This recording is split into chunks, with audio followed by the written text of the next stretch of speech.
Welcome to the immortal hills. Thank you.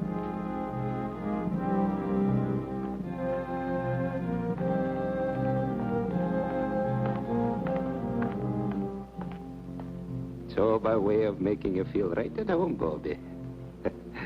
Mr. Chairman. Come along, sir. After you. This is your place now, you know. Of course. It isn't as if you was any stranger here, Bob. Yes, but somehow this place all looks different to me. Like I never saw it before. Well, maybe I never had to. It's cold as an icebox in here. Oh, that thing hasn't worked in years. Cement holds the wet, you know, makes the air a wee bit Christmassy. Won't bother you none once you get down to work. I'm not sworn in yet. Oh, that's only for show, sir. Now, let me see if I got the list of committee men right. First, Chairman Robert Kraft, yourself. Mr. Honiger, Treasurer, your Uncle George, Secretary, and of course Mr. Trowbridge and Mr. Bates, making 5 in all, right? Right. You can find me at any time, my dwelling straight across the boulevard, opposite the gate. Makes it nice, living so close to my work. Now, would you like to see the sights, sir? Give the roof a chance to catch the heat. Mm-hmm. If you care to make a tour, it's a bit warmer outside. That's quite a map. Oh, yes, sir. That's a map of the entire cemetery, down to the weest speck of dust. Here we are, and here's my shed with the row stone, and there's the gate you come in. Certainly kept it up to date. There's the new mausoleum on there already. Aye. Oh, yes, sir. This map's going to be a big help to you, Bobby. Suppose you got a customer and you want to know what ground we can show him. This is where the map comes in. One look and quick as a wink, you know who's where and what's what. It's them pins that makes it so easy. The black ones stand for the ones that is already there, and the white ones for them as has made their arrangements for the future. Now, for example, here's my place. Lovely, isn't she, Bob? There. Sun in the morning, but gets those trees to give shade in the afternoon heat. McKee, you've been on this job now 40 years, right? Aye. Well, I guess the committee's right. It's high time we retired you. Nothing to worry about. Full pension. You draw the same check every month. I'm to be paid for nothing from now on? No, you're to be paid for 40 years of devotion. And that's something. Anyone in mind to replace you? Oh, I hadn't given it much thought, sir, but, there must be plenty of young and hard-muscled tots would give the right teeth for my shoes. It's a lovely place to work. You're outside, near Mother Air. Well, let me know if you find somebody. Oh, I will. Yes, sir, that's quite a map.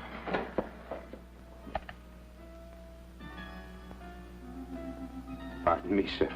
I just wanted to show you where we keep this in case of emergencies. No need to worry, though. We haven't had none yet. Oh, you expecting visitors, sir? No, but that sounds like Stu Drexel. Oh, aye. Drexel and Pretty Beth Ferris. Did I hear they was promised? Looks like they're hitched. She finally caught me, Bob. Betty, many happy returns of the day.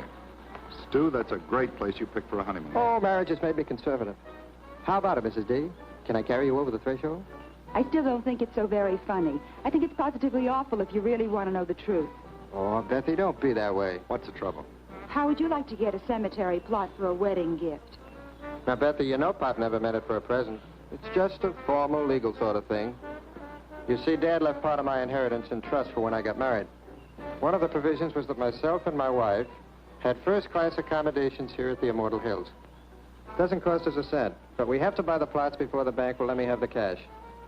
You know, Dad, he never did consider me much on responsibility. He was a very smart man. Oh, aye, that he was. And though a bonny bride should have her thoughts far from doom, it's a lucky girl whose father-in-law provides from the beyond for her future. Isn't he sweet? Thanks, Scotty. Bob, give us a couple near the old man, will you? And call up Owens at the bank in the morning so I can cash a check. I don't think it's funny at all.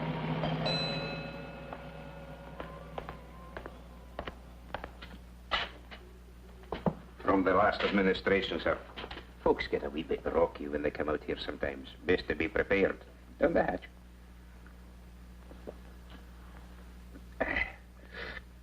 Thank you.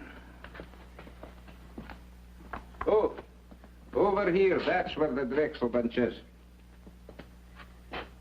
It'll get so you'll love it out here, Bobby. It's a fine and green and lovely place. A fine place to slip away from the cares of the world. Slip away and live a wee bit.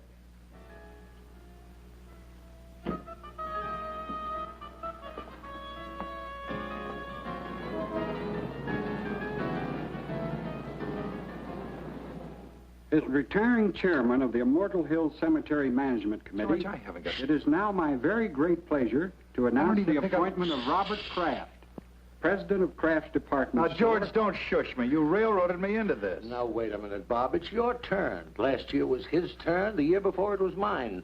Nobody refuses to take the chairmanship. Partners, Henry. President of Kraft's department store. Why? Nobody ever has.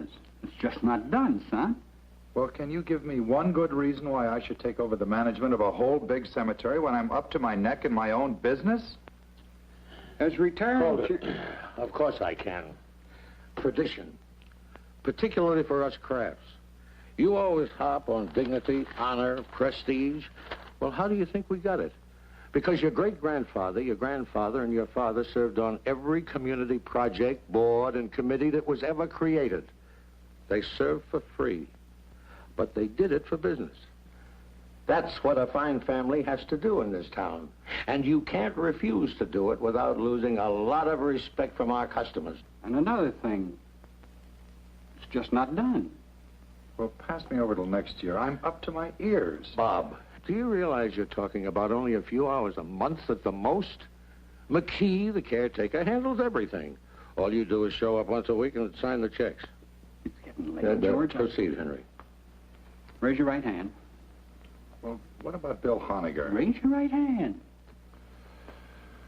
Do you, Robert Kraft, swear to discharge the duties and responsibilities of this office faithfully and completely to the utmost of your abilities? I do. Congratulations, Bob. Thanks, Mr. Trowbridge. Thank you, Uncle George. Okay, Miss Lane, you can put through his calls now. Thank you, Mr. Watson. I'll ring him for you now. Hello. There's a guy named Watson on the phone. Says it's urgent. Do you know him? Of Olds and Watson? Olds and Watson, you know. Oh, the Undertaker's swell. Hello. Well, thank you very much, Mr. Watson. I'll do the best job I can. Yes, sir. Oh, you're kidding. Well, sir, don't worry about it. I'll take care of it myself. I'll be there within an hour. Yes, sir. Thank you. Well, what about this ad? I have to wait. I'm sorry. Well, now, call McKee. You don't have to go up there every time. This is different. Somebody prominent? Stu Drexel and his wife. Stu and Betsy. No.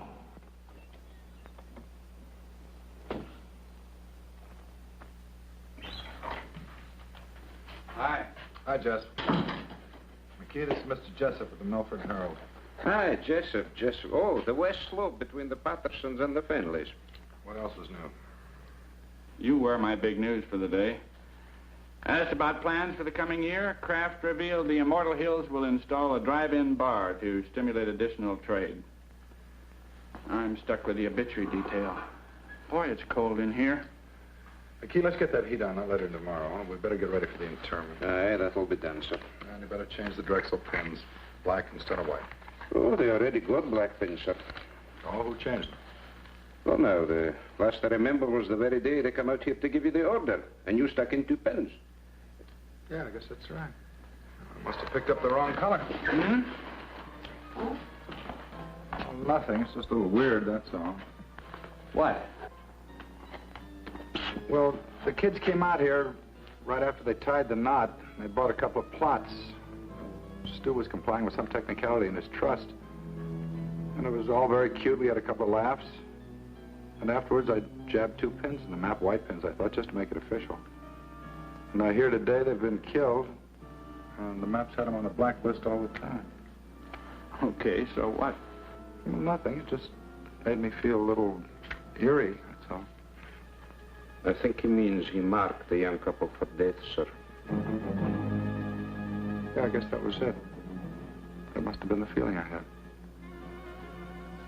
Well, it's funny what'll go through a guy's mind, isn't it? Do me a favor, McKee. If he starts fooling around with those pins again, be sure he stays away from the west slope, between the Pattersons and the Finleys. Indeed, I will, sir. Hi, Annie. What are you doing out here? I had a luncheon date, but I was stood up. I know a nice little place down the street. I just might take you up on that. I won't hold my breath. George told me about Beth and Stuart, and I just had to see you. Made me think how lucky we are just to be alive and together. And this is Mr. McKee. This is Miss Craig, my fiancée, Andy. How do you do? Miss, would you be wanting me for anything else, Bobby? No, thanks, Andy. Bob. What's wrong? Well, nothing. I'm just a little depressed, that's all, but you'll take care of that. And I kept wishing we could keep our appointment. Oh, rendezvous, if you don't mind. Your gray flannel is showing. Actually, do you know what made me turn around and come here instead of going home? Mm-hmm. Well, I was driving along, feeling rejected. Mm-hmm. And then all of a sudden I saw you very clearly in my mind. Bob, it's just that you're too attractive. After all, president of a department store and in charge of the Immortal Hills. Irresistible. I saw you and I heard you. Lunchtime, Annie. That's what you said distinctly. Lunchtime, Annie. Well, I can do better than that, I hope. Oh, you did. You said, I want you. And I need you, and a whole lot of lovely things I'd be embarrassed to repeat. Yeah. You know, just about the time you were seeing me, I had you on my mind. That's amazing. No, I mean it. And I don't blame you for not wanting to repeat what I was thinking. We better go to lunch or get married. Or I can just as easily join Jess at that little spot down the road he spoke of. We regret the management does not permit exchanges once the merchandise has been purchased. Then I'll freshen up.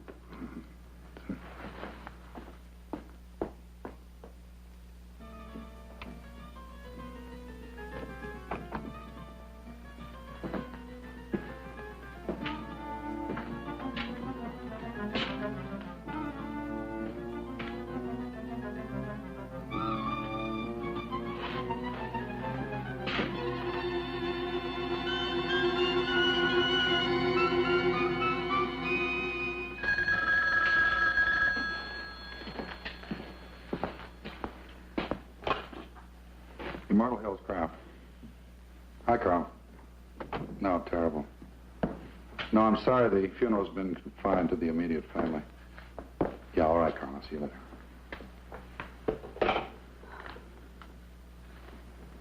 No, no.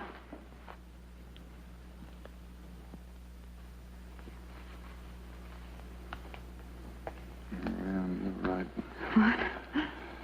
You're right. We are lucky to Lucky to be alive. Be with each other. Come on.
Eat nor drink nor money have none.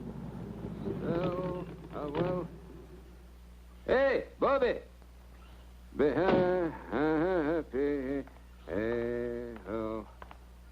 Ah, I picked the Strexel stone for glass. Fine and rich and swirly. I'm a granite man myself. Bobby! Bobby, I've got a surprise. Found your replacement. Oh, well, no, not yet. But I'm scouting the countryside. This is far sweeter.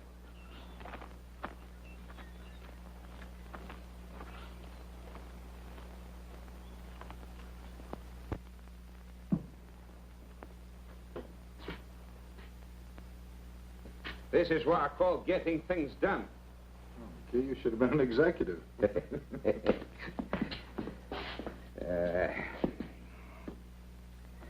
Hey, best take off your coat, Bobby. You'll be getting overheated.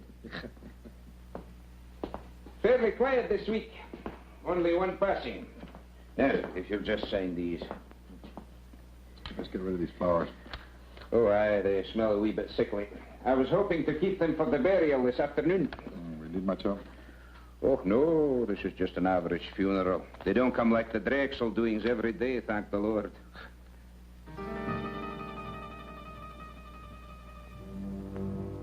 McKee, this bill for W. Isham. What's it for? Why, he's the lad for this afternoon, Bobby. Oh, no need to look so sad. Willisham was the same age lad as me. Oh, there's something I've been meaning to tell you. Mighty queer it strikes me, Bob. I went to the map just after we got the news. They changed Willisham's pin to black. It was already black. Looks like there might be something creepy up with that map. Changing pen colors without human assistance, no less. I've changed Mr. Isham's pin, Andy. You...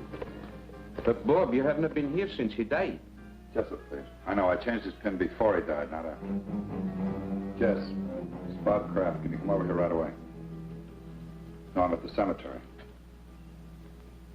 That map's nothing but an old piece of paper hanging on the wall. All you do when you stick pins in it is to make holes in the paper. White pins, black pins, safety pins. It doesn't make any difference, see? Well, look, it's unfortunate that it worked out this way, but coincidences are part of everyday life. Some are funny, some are pretty odd, but this one isn't even good enough to make the back page of the shopping news. That's all it is, Bob, coincidence. Yeah. You're right, Jess. Thanks. That's okay. Sometime when I've tied on a real headbender, you can do the same for me. What's your trouble? Well, nothing, but I've been through all this before. The grass, and the quiet, and that sound. I never knew what it was. It's the sound of a name being cut into a headstone. Yeah, I've heard of people who thought they'd been through the same bit before in their dreams. I think it's even happened to me. What would you say if I told you this happens to me regularly? Ever since I was a child. Sometimes as often as every other week. I'd say you were sensitive or exaggerating. Third floor sportswear, 9280 gross. Compared to 8500 as the same date last year. Basement sportswear. I'm going to call Bates and Honegger and Trowbridge right now and tell them I'm quitting. Don't worry, George. Nothing drastic will happen to the store. My mind's made up. You mean mixed up? I've lived in Milford all my life, and I can't remember any man who ever let that place get the better of him. Why, when I was chairman, I'll bet I stuck the wrong colored pins in that thing a dozen times. If I ran out of one color, I used the other. You've only been down there a couple of times. George, I put black pins in the map for the Drexel couple the day they were killed. Now, I didn't think anything of it at the time. And then I took a white pin out of the map quite at random, and I put a black pin in its place, and today I find out the old man it belonged to died during the week.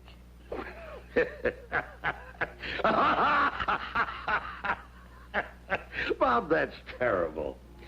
For heaven's sake, Bob, everybody loves a ghost story.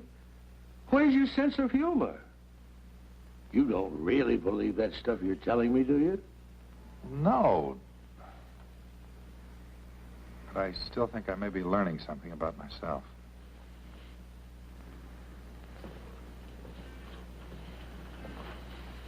Where are you going?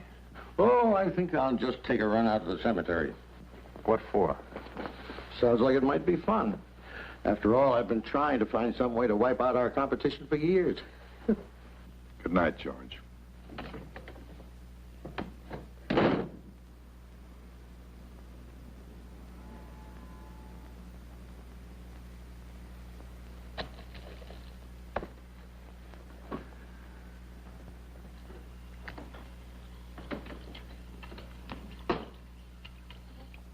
Want to take my car? All right.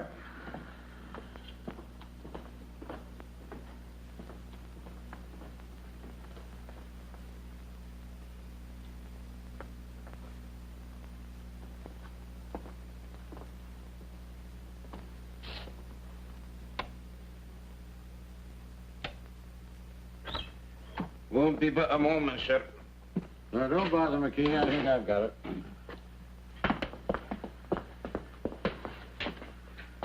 Oh, that'll be all, McKee. Is everything all right, Wilby? We'll see you later, Andy. Well, the place hasn't changed a bit since I was chairman. 2 more pins in the map. Black ones. White ones, too. Sit down and relax, Bob. I think I can get this whole thing cleared up for you. What are you going to do? I'm going to convince you that there's nothing out here for you to worry about. George, let's forget this. Bob, I said I'm just going to convince you. Well, George, suppose you took Henry Trowbridge's white pin out and put a black one in its place, and tomorrow morning he turned up dead. It's not a chance. Well, I know not a chance, but suppose by some weird coincidence it happened. Now, it's happened to me 3 times already. I deal strictly in facts, son. I don't go for this coincidence spunk. But if Henry Trowbridge even looks a little peaked tomorrow, you can resign and I'll back you up. Now, Henry Trowbridge, let me see if I remember. I just mentioned Henry as an example. Now, you're not going to use him. Well, Henry's as good a choice as anybody, considering he directly preceded you as committee chairman. Wait a minute, George. You better let me put the pin in. If you do the honors and nothing happens, it won't be quite as conclusive. By all means, let's not diverge from the established pattern. But I'll have you know, I was no slouch when it came to pinning the tail on the donkey when I was a kid. No reflection on Henry. Go ahead, Bob.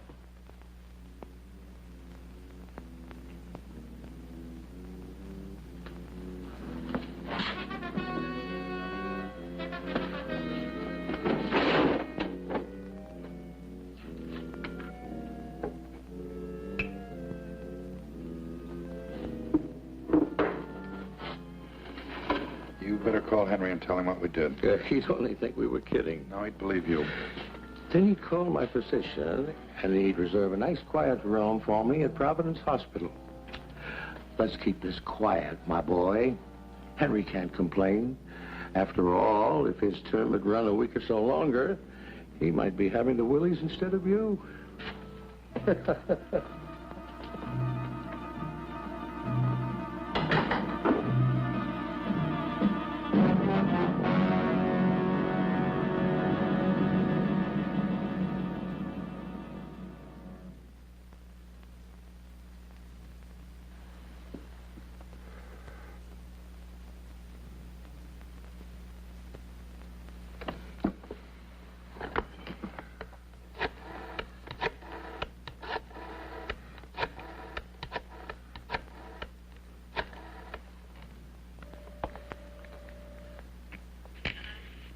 Hello, Miss Trowbridge. This is Bob Kraft. What are you doing up so late?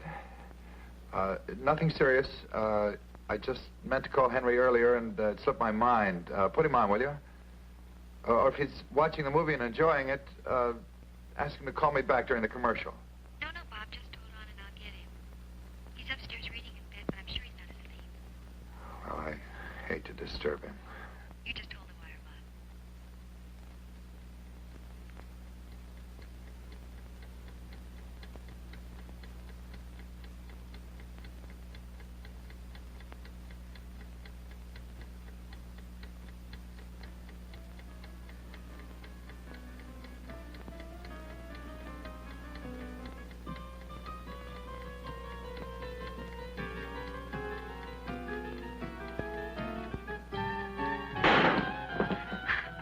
Hello, Henry?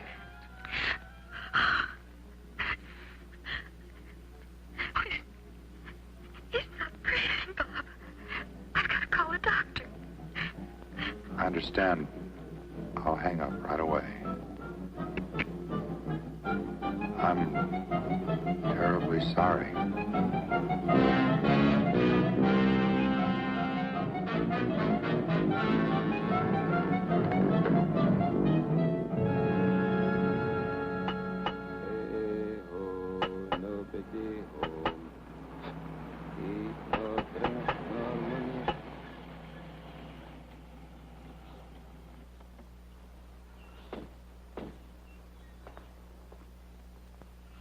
Wait here. This won't take long. Morning. How do you do, sir?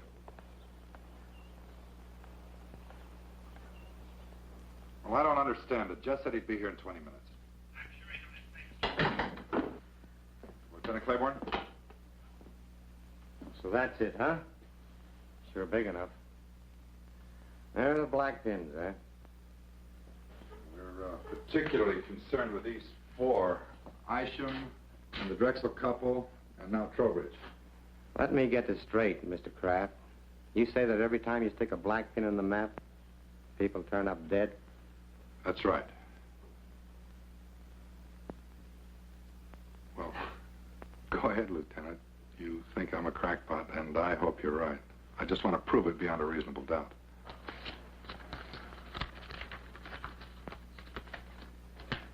Stewart and Elizabeth Drexel, DOA, Emergency Receiving Hospital, result of highway collision. William Isham, cause of death, cerebral hemorrhage. Henry Trowbridge, coronary thrombosis. Well, the rule is this. Where no evidence of homicide exists on initial investigation, the matter will be dropped. Investigated, found nothing. Sorry. Jessup? What's new, or should I say real? Nothing like murder, if that's what you're after. I'm sorry Bob saw fit to disturb you, Lieutenant. No harm done. What do you make of it, Jess? I keep telling him it's just coincidence. Yeah. If I were you, Mr. Kraft, I'd take a week or two off. Take it easy. You forget all about it. If you're going to use the story, kindly refrain from mentioning my name. I know. Lieutenant Claiborne, with an E on the end.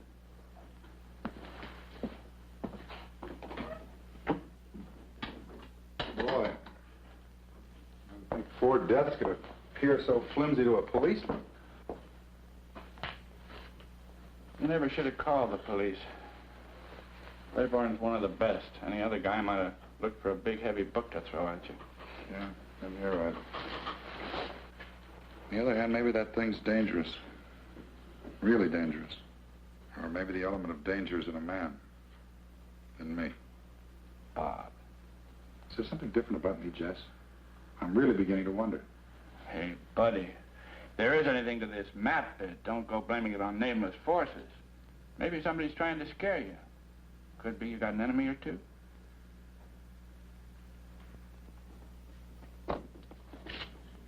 Somebody using your desk, George. He came in to keep me company, darling.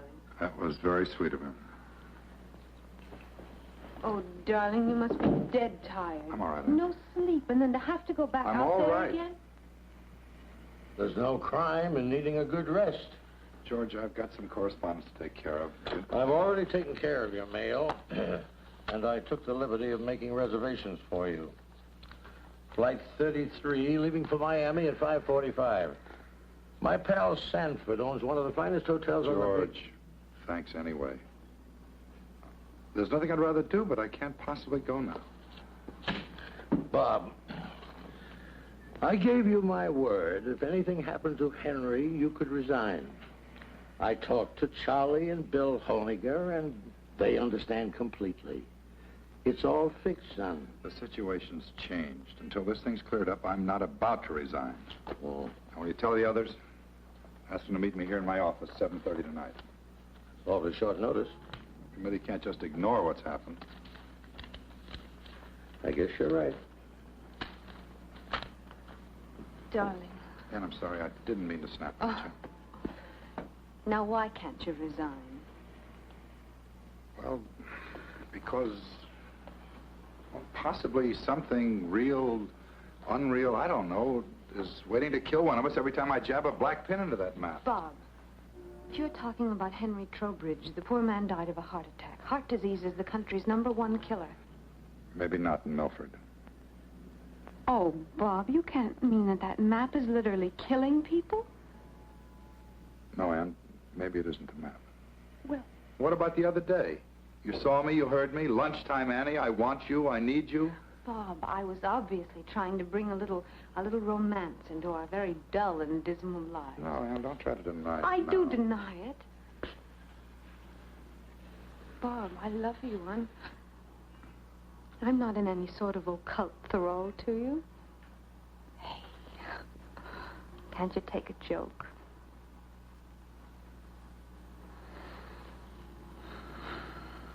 All right, then I was lying too. Does that bring you back to reality again?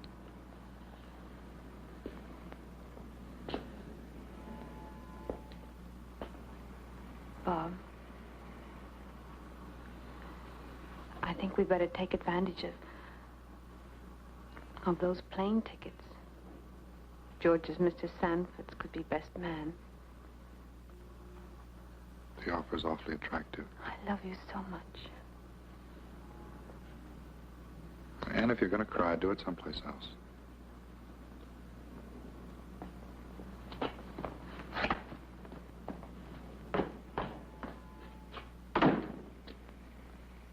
Now, Bob, it's real simple. We're willing to play ball with you.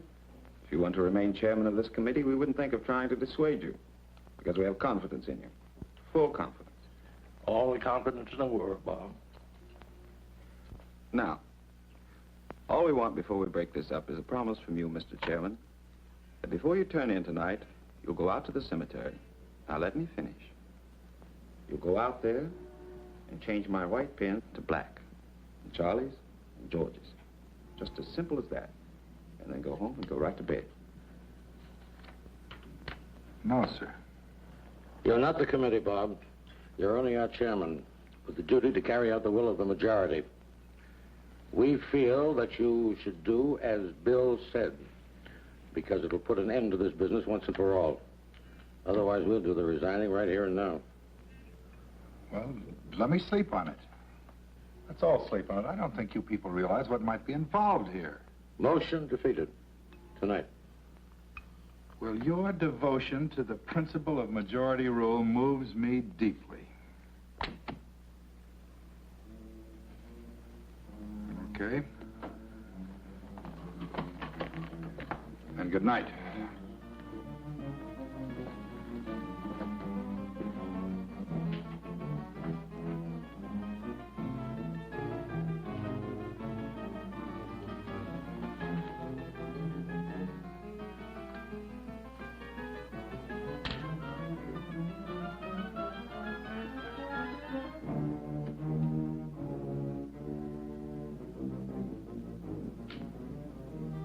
Charlie.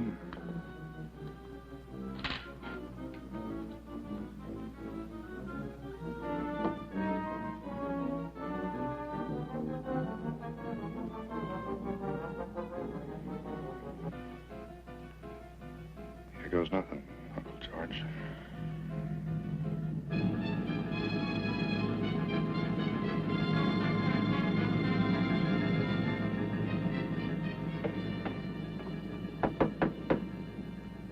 Who is it? It's me, Bobby. Open up.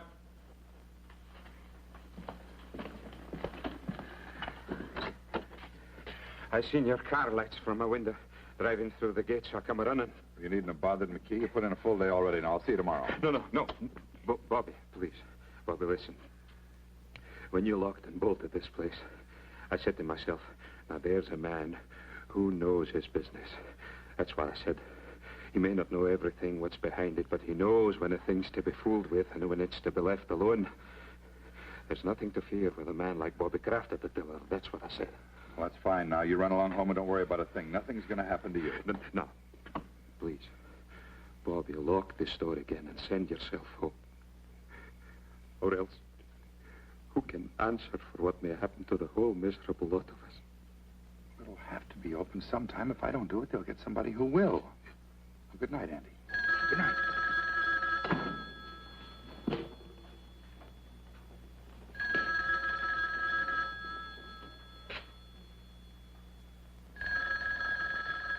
Andy, go home.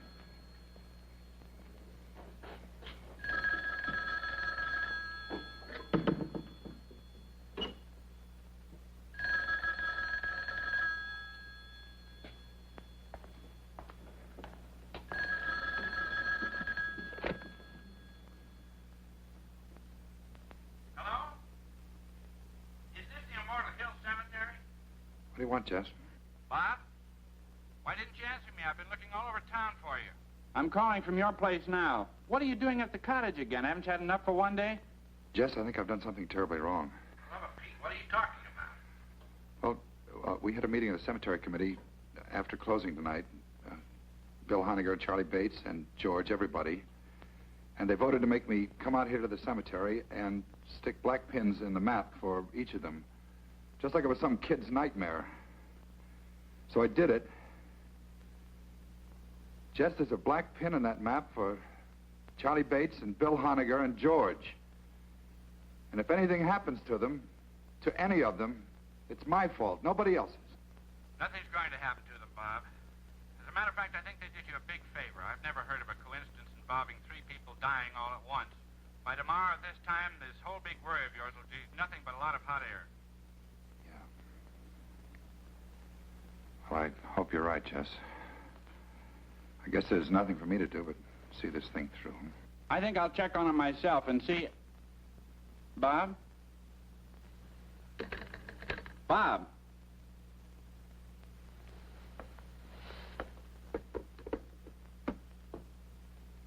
Honegger, Bates, and George.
Lieutenant Claiborne, please.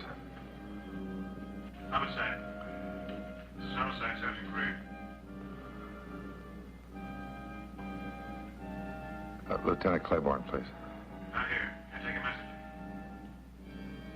message? Sergeant, this is Bob Kraft, Kraft's department store. Oh, sure. Oh, wait a second. Wait a second, I'll check. Mr. Kraft, are you calling on police matters or just something personal? Well, it's a little bit of both, Sergeant. Drive at Adams 1311. Thank you.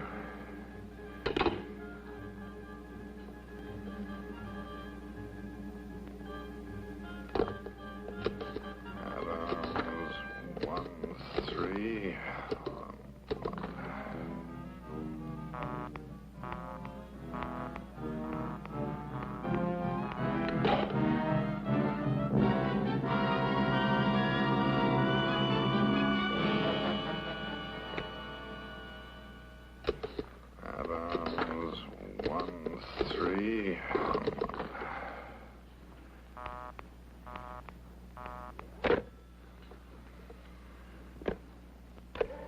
Adams 1311.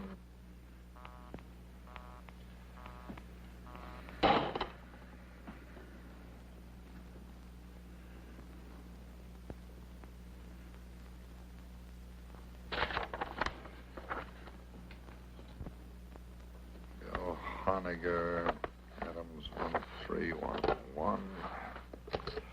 Adams 1.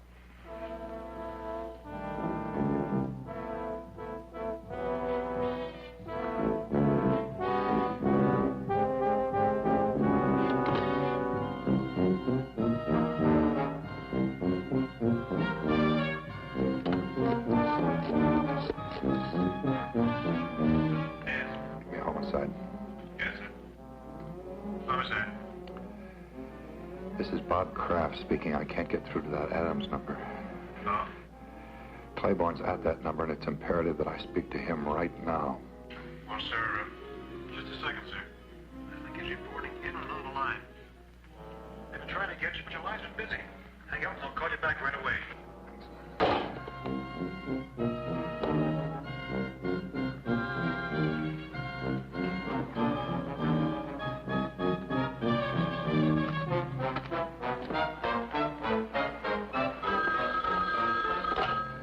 Something happened to Bill Honiger. Hello. Yes, Bob. Just, I'm expecting a call from Claiborne. Hang up. Call me back in 10 minutes. Claiborne's with me. Let me talk to him. He's not here now. What's wrong, Jess? Bill Honiger's dead. As soon as I found out, I routed Claiborne out of the sack and filled him in on the whole wild story. We were over at Honiger's in 10 minutes with 2 squad cars detailed to cover Charlie Bates and your uncle. How did Honiger get it? Well, he didn't. That's the trouble. What? Poor guy just dropped dead. Nothing out of the ordinary. Bates? Charlie Bates? They found him in his apartment. Say it. No homicide. He just stopped breathing. George? George, yeah. I called and told him about Honiger before I left for Claiborne's. By the time the police got there, George had already left. Well, they'll find him, Bob. Don't worry. I'll be waiting for word about George. Let me know.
I see you followed our wishes to the letter. Come on. I'll drive you home before you catch pneumonia. You three men made a terrible contribution to this town tonight, whether you meant to or not. I'm not going anywhere, Uncle George. I'm staying right here.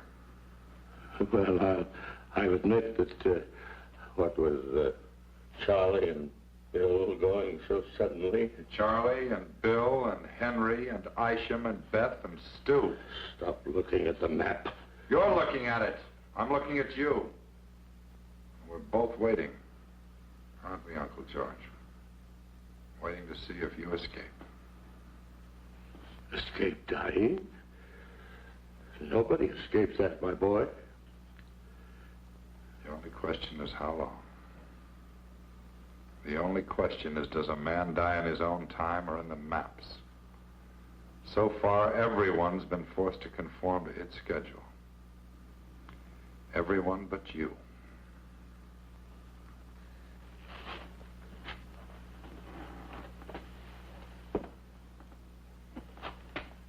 That puts me back on schedule. My own schedule.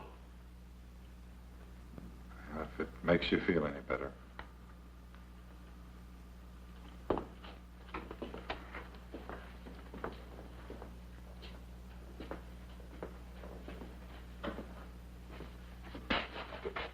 Let me tell you something.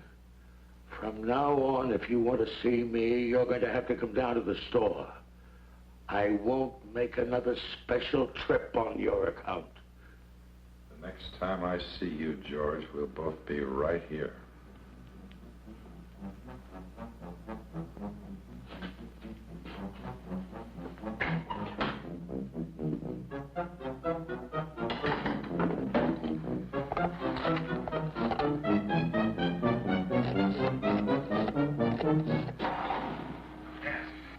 Homicide. Homicide. This is Robert Kraft out at Immortal Hills. Bourne speaking. Lieutenant, my uncle just left here. I think under the circumstances, the least you can do is put a man on to watch over him, no matter how ridiculous the situation seems to you. Thanks a lot, Mr. Kraft. We'll take care of it right away. He's wearing an overcoat over his robe and pajamas. We put a description of the wire quite some time ago. And you do think there's danger? Sergeant, Kraft, George F. driving east on Bunker Hill. Road, probable destination, Manor Apartments, Big We'll have your uncle safe inside of 10 minutes, Mr. Kraft. You'll hear from me.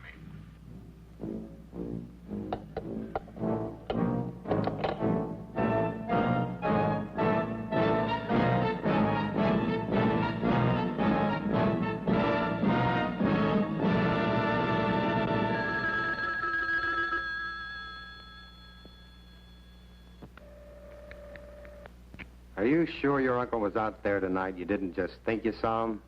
I told you he just left here. That was 2 hours ago, and no sign of him anyplace. I put out on all points after the first hour. He's not on the road, and he's not home. Hold the wire, Lieutenant.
You better come out, Lieutenant. He's still here.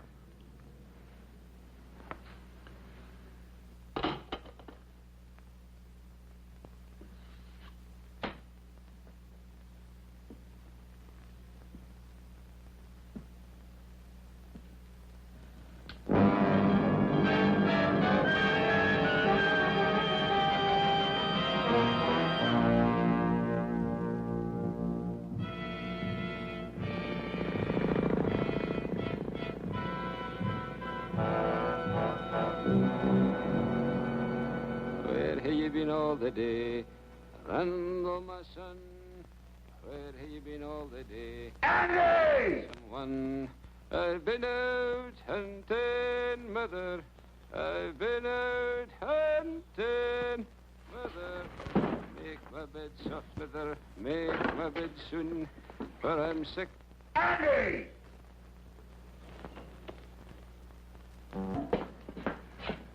McKee, I'm going to burn that stuff in the greenhouse if this heater doesn't work by tonight. Bobby, it took a whole lifetime of collecting for me to get the whole caboodle here. And see here, you haven't even touched your food. Man, you've got to eat if you want to keep above the ground.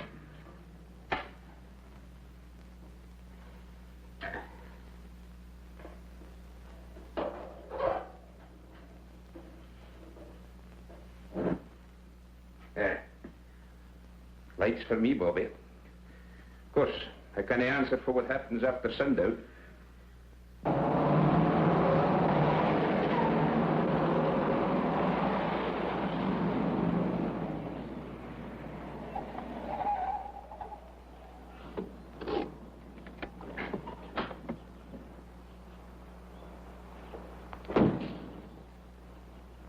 Better wait in the car.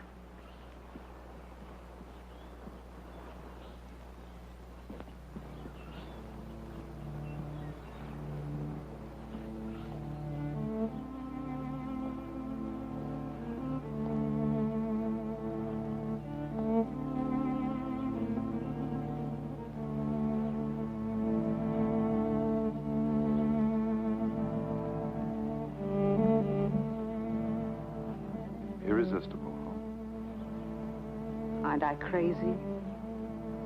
Completely. I'll never change, I'm afraid.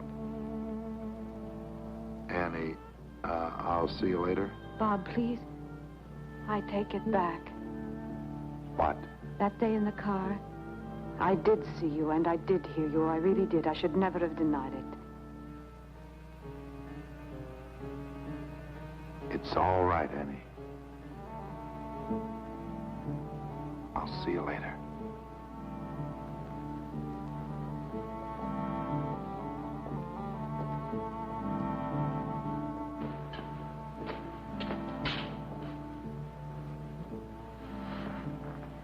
You have a party named Jacob Mittel someplace in the map? M-I-T-T-E-L. William Porter? Sure. You know him? Yeah. We contact the French designers through Mittel. Matter of fact, he's in Paris now. Better strike him out. Jay? Go ahead.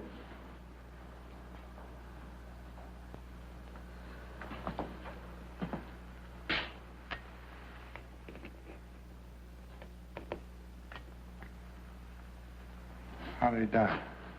He isn't dead. At least not yet.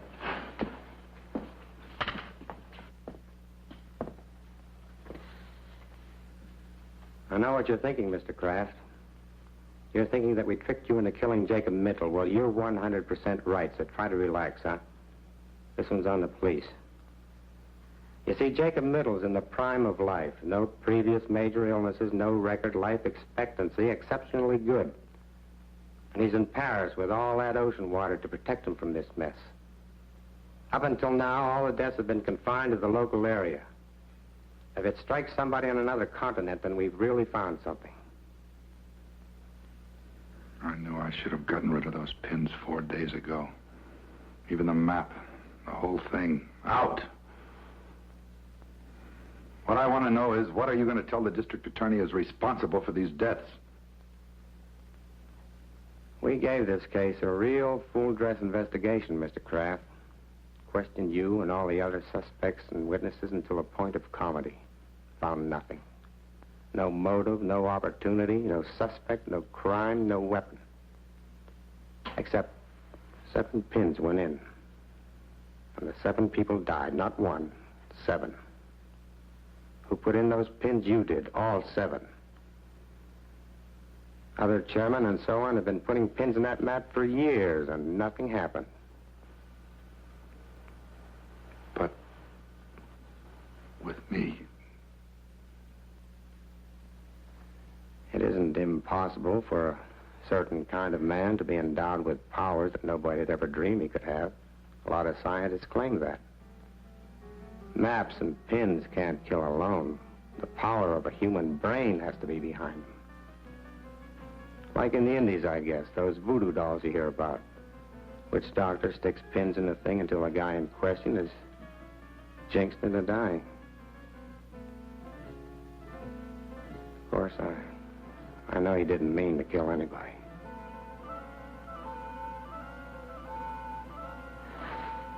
I have to get back. You'll hear from me the minute we get word.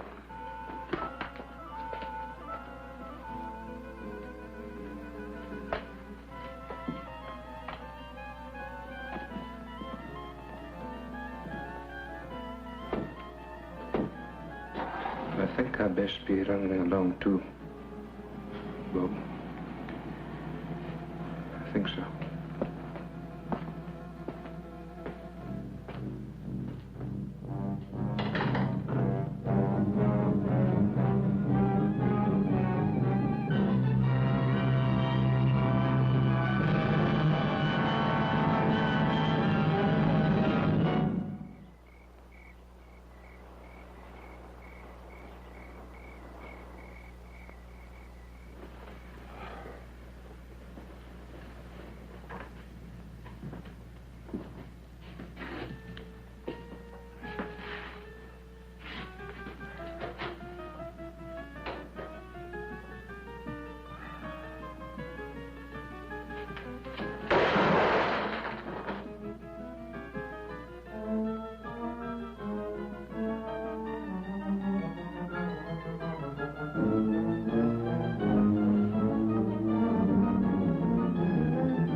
Destroyed them. Something in me killed them. Something in me.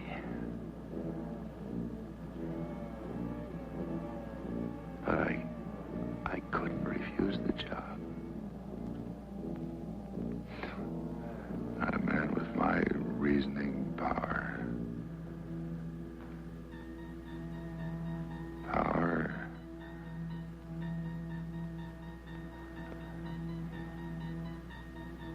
If I have the power of death using the black pens, then I must have the power of life using the white ones.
This is the cemetery, that's right. This is Rosamund Middle. Rosamund, I don't... Yes. Can't you hear me? This is Rosamund Middle. Jay's wife. Rosamund, yes. Just received a cable, Bob. Can't you hear me? You just received a cable from Paris, France. That's right. I'll read it again. Regret. Jacob W. Middle died in Hotel Royale. Body awaits disposition. Signed American Embassy, Paris, France. That's right. He died there. Died in Paris, France. Died. Jacob W. Middle. Impossible.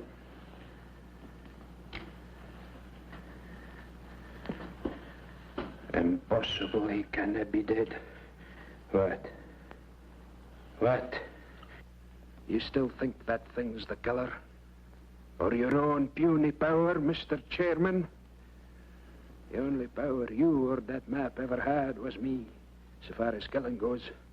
You marked them for death, Mr. Chairman, but who did the deed? Andrew McKee. Oh, Andy. Why? You and your high and mighty committee, turning out a man with 40 years of service on the grounds. 40 years. I told you, Andy, a full pension. It isn't cash what keeps a man going, lad. What keeps his feet on the ground and keeps him on the job till the Lord makes him quit. The Lord, but nobody else. This is my hills, my lands, my activities. Aye. We come a long, dark road to put this gun to your head, Bob. Andy, we never tried to take anything away from you. Aye. I made sure of that. I snuck up on each one of them in turn when they was alone and held them fast like so until they went. Aye, even big old George, your uncle, left as easy as a baby. Middle. That doesn't explain what happened to Middle. Middle's dead. Will you stop that confounded talk, man? That map's not but to do that. You fool.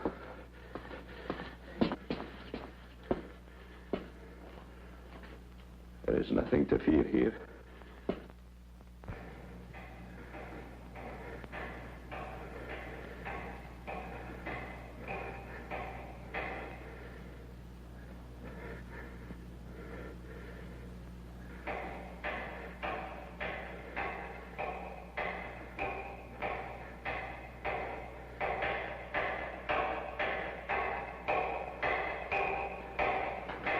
That map.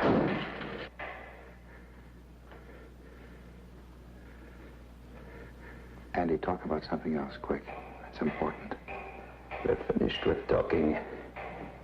Finished you are with maps and pins black and white. Talk about something else, I said. It's important right now. Talk about anything else. Now.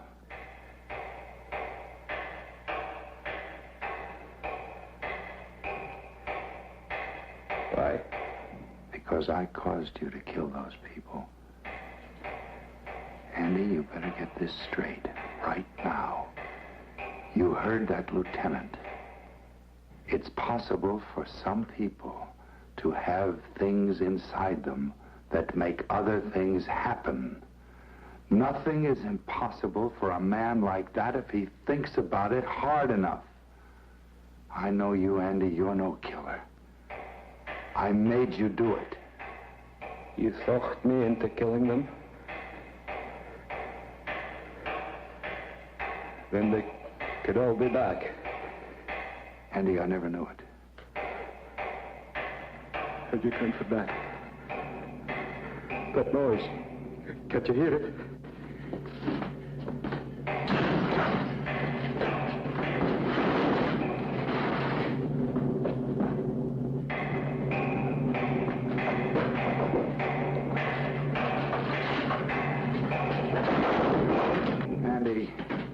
Andy, stop. There's nobody.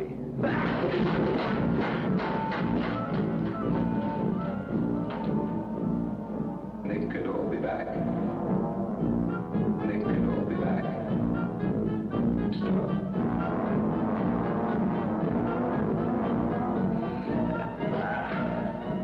Don't look at the piggy, sir.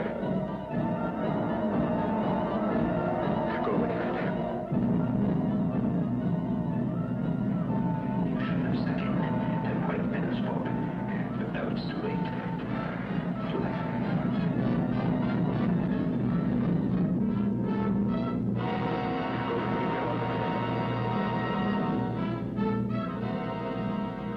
A little fight.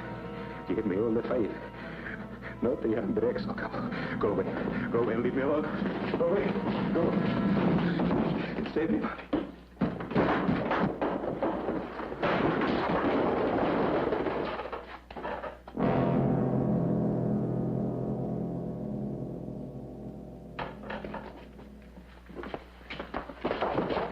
He's dead, Lieutenant. All right, forget the normal procedure. Get him out of here.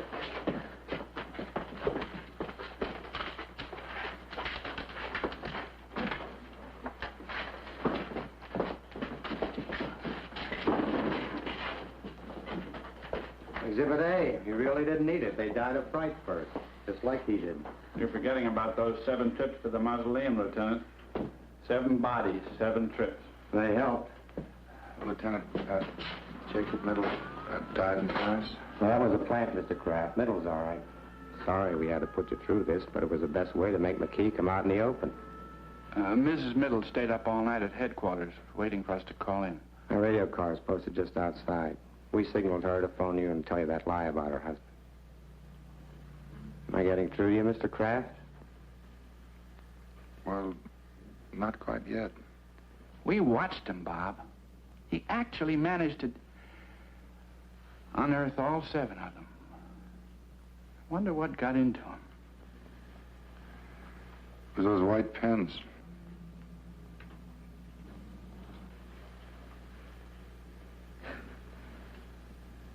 It was.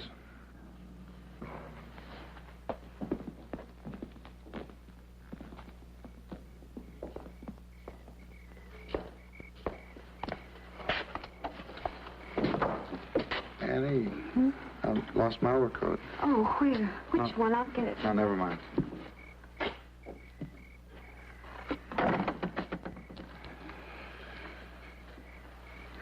I think I can find it myself.